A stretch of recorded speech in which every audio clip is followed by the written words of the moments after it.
கொஞ்சம் கற்பனை பண்ணுங்க, ரொம்பவே பரபரப்பா ஒரு சிட்டி.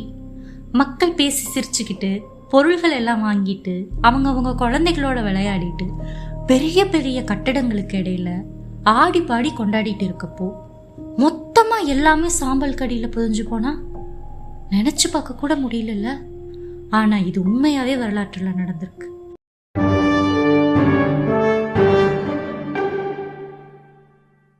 பாம்பை இது ஒரு வளமிக்க ரோமன் சிட்டி. ஒரு பக்கம் விவசாய நிலம், இன்னொரு பக்கம் ஒரு மலைன்னு அழகாவும் செல்வ செழிப்போடையும் இருந்த இடம். அந்த மலை வெசுவியஸ். அவங்க அதை நார்மலான ஒரு மலைன்னு நினைச்சிருந்தாங்க. ஏன்னா தீ இல்ல, புகை இல்ல, அதனால அவங்க அதை கற்பனை கூட பண்ணி பார்த்திருக்க மாட்டாங்க.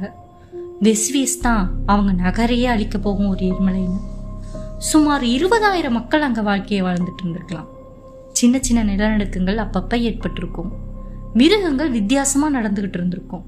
ஆனா அதை எல்லாமே அவங்க சாதாரணமா கடந்துட்டாங்க. கிபி 70வது வருஷம் ஒரு நாள் மதிய வேளையில மவுண்ட் வெசுவியஸ் ரொம்ப ஆக்ரோஷத்தோட வெடிக்குது. சாம்பல் மேகங்கள் 10 to 15 அடி உயரத்துக்கு வானத்துல உயர்ந்து போகுது.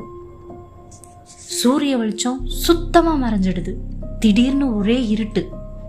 அங்க இருந்த மக்கள் என்ன நடக்குதுன்னு புரிஞ்சுக்க முயற்சி பண்றதுக்கு முன்னாடியே சாம்பல் மலை பனி மாதிரி கொட்டுது.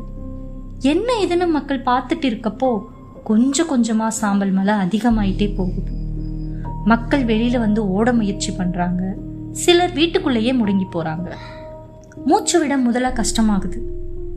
வானம் முழுசா இருட்டிடுச்சு. வெளிச்சம் இல்லாம சாம்பல் வீடுகள் தெருக்கள்னு நிறைஞ்சு சாம்பலோட எடை தாங்காம வீட்டோட கூரைகள் உடைஞ்சு விழுகுது. இந்த நேரம்தான் மரணங்கள் ஏற்படவும் ஆரம்பிக்குது.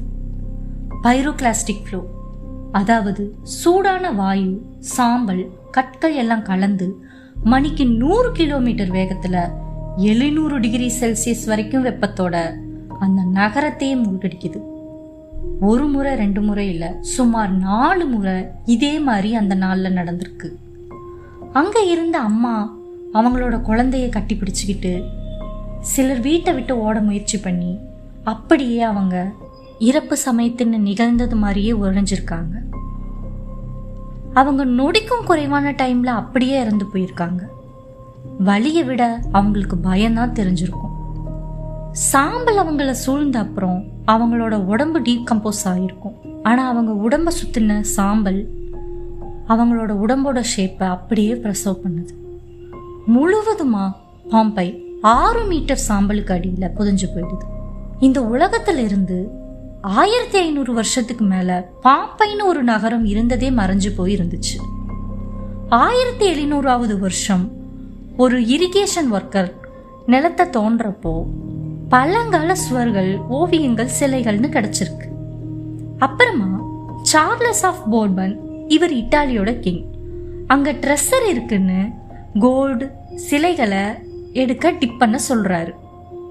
முதல்ல சுவர் ஓவியம், ரோமன் வீடுகள், சாலைகள் கிடைச்சது. அப்போ சயின்டிபிக் மெத்தட் இல்லாதனால நிறைய பொருட்கள் டேமேஜ் ஆச்சு. அதுக்கப்புறமா 1800ல கியூசெபே பியோரல்லி அங்க கிடைச்ச சாம்பல் படிவங்கள்ல துளை இருந்ததை பார்த்து அதுல பிளாஸ்டரை ஃபில் பண்றாங்க.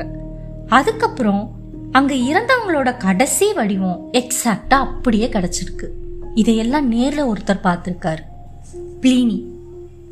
அவரோட ஃப்ரெண்டுக்கு அவர் எழுதின கடிதத்துல தான் இத பத்தி எல்லாம் விரிவா விவரிச்சிருக்காரு.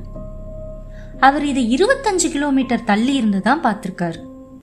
அதை வச்சும் சாம்பல் அடுக்குகளா படிஞ்சிருக்கிறத வச்சும் தான் ஆர்கியாலஜிஸ்ட் இதை கணிக்கிறாங்க. இந்த நகரம் ஒரு நொடியில வரலாற்றுல மட்டுமே பதிஞ்சு போயிடுச்சு. இயற்கைக்கு முன்னாடி நாம ஒண்ணுமே இல்லை. பாம்பை பத்தி நீங்க என்ன நினைக்கிறீங்கன்னு கமெண்ட்ல சொல்லுங்க. இன்னொரு வீடியோவோட உங்களை வந்து பார்க்குறேன்.